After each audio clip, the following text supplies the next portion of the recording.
Shalom Gati Family, yuk kita nikmati teh hangat, teduhkan hati, hadirkan semangat. Firman Tuhan hari ini terambil dari kitab Obadja pasal yang pertama ayat yang ke-17 hingga ayat yang ke-21. Saya akan membacakannya. Elai memberikan judul keluputan hanya di Sion, tetapi di gunung Sion akan ada orang-orang yang terluput dan gunung itu akan menjadi tempat kudus. Dan kaum keturunan Yakub akan memiliki pula tanah miliknya. Kaum keturunan Yakub akan menjadi api, dan kaum keturunan Yusuf menjadi nyala api, dan kaum keturunan Esau menjadi tunggul gandum. Mereka akan membakar dan memakan habis sekaliannya. Dan dari kaum keturunan Esau tidak ada seorang pun yang terlepas, sebab Tuhanlah yang berfirman demikian.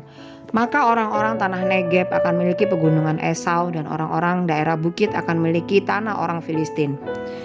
Mereka akan memiliki daerah Efraim dan daerah Samaria, dan suku Benyamin akan memiliki daerah Gilead. Orang-orang Israel yang diangkut ke dalam pembuangan akan memiliki tanah orang Kanaan sampai ke Sarfat, dan orang-orang Yerusalem yang diangkut ke dalam pembuangan yang ada di Sefarat akan memiliki kota-kota di tanah Negeb. Penyelamat-penyelamat akan naik ke atas gunung Sion untuk menghukumkan pegunungan Esau. Maka Tuhanlah yang akan empunya kerajaan itu. Godly Family yang terkasih, melalui firman yang kita baca, kita melihat bahwa sekuat apapun suatu bangsa, suatu saat Tuhan pasti akan meruntuhkannya. Kita juga melihat ya bagaimana kuatnya peradaban Yunani kuno. Tetapi perang saudara sudah meruntuhkannya pada tahun 404 sebelum Masehi. Bahkan Romawi yang dikenal kekuatan dan kebesarannya pun juga runtuh pada tahun 476 Masehi.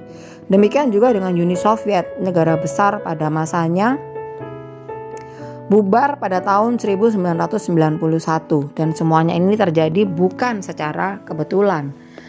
Sejarah itu memang terus bergerak dan berkesinambungan. Keruntuhan bangsa Edom ini sudah dinubuatkan oleh Nabi Obadja sebagai bentuk hukuman Allah. Keturunan Esau ini akan lenyap seperti tunggul gandum yang dibakar. Tanah Edom akan direbut dan Israel akan kembali menduduki tanah perjanjian. Gunung Sion sebagai tempat kudus akan diwarisi oleh kaum keturunan Yakub. Mereka dinubuatkan akan dipulihkan. Kerajaan Allah akan menang. Hukuman dijatuhkan dan Allah memerintah sebagai raja.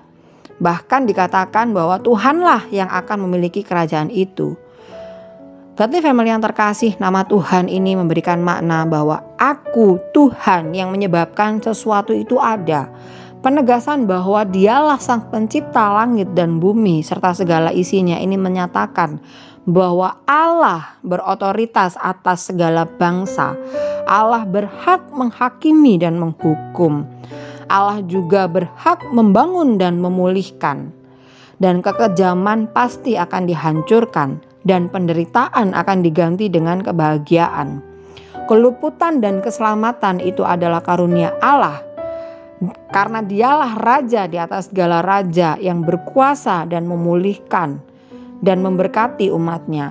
Di sini Nabi Obadja menunjukkan bahwa Allah ikut campur tangan atas setiap detail kehidupan umatnya, juga atas seluruh penghuni alam semesta. Tangan Allah yang tidak terlihat itu senantiasa terulur untuk memberikan pertolongan dan pemulihan. Selalu ada pengharapan bagi orang percaya. Otoritas Allah itu lebih tinggi daripada apapun. Dan Allah sanggup membalikkan kondisi kehidupan. Itulah dasar pengharapan kita. Bukan suatu kebetulan jika hari ini kita tinggal di Indonesia. Karena itu Bapak Ibu, ayo kita sama-sama memohonkan ketentraman, kerukunan dan kemakmuran atas negeri kita ini. Dan kita juga mendoakan persoalan, permasalahan dan kesulitan bangsa kita. Di masa pandemi yang sangat sulit ini, kita sulit untuk beribadah, tapi sekarang kita sudah bisa beribadah. Itu adalah suatu karunia dari Tuhan. Ingat Bapak Ibu bahwa Tuhan itu berotoritas atas segala yang terjadi di negara kita. Karena itulah ayo kita sama-sama bersabar, ayo kita sama-sama berharap pada pemulihan Tuhan. Setiap kita itu punya peran dalam mengakui kuasa penyelamatan Tuhan. atas diri kita dan atas negara kita, karena Tuhan yang berotoritas atas segala ciptaannya. Mari kita berdoa.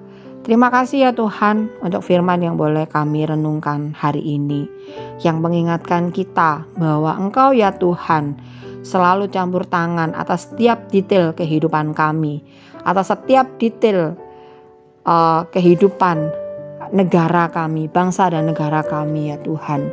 Dan kami percaya pertolongan-Mu Tuhan tepat pada waktunya.